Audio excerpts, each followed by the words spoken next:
Donc dans le garage, on retrouve notre cuve d'eau de 100 litres avec le ballon d'eau chaude de 10 litres, 10-12 litres, hein, je sais plus, 10 litres je crois il me semble. Voilà, on a notre nourrice d'eau chaude avec, elles ont toutes des vannes, hein.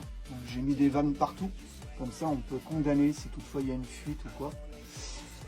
On retrouve notre water drop, notre filtration en fait pour adoucir l'eau et qu'on ait une eau pure en fait, tout simplement.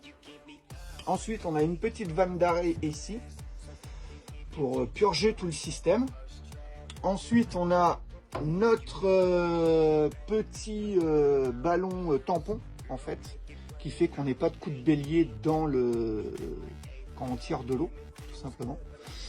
Ensuite, on a notre Vevor, notre pompe à eau, hein, donc qui fait à peu près 2,8 bars de pression. Donc pour la douche, ça sera parfait. Hein.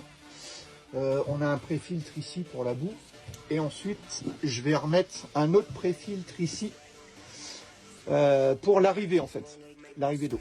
Voilà, tout simplement. Okay. Ensuite, on a toujours notre tuyau ici, hein, de 3 mètres pour la petite douchette hein, extérieure. Petite douchette. Ici, on a notre cuve qui va aller donc sous le camion de 70 litres. Voilà.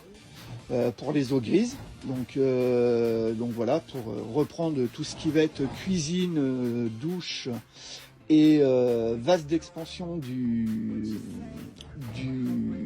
ballon d'eau chaude. Et ensuite ici on aura donc comme je vous ai expliqué la dernière fois les batteries et puis tout le local technique pour l'électricité. Voilà. Donc voilà, ensuite les deux tuyaux que vous voyez là en pendant là, ils vont être accrochés hein, le long du camion, là, le long du lit, ils vont être accrochés en haut.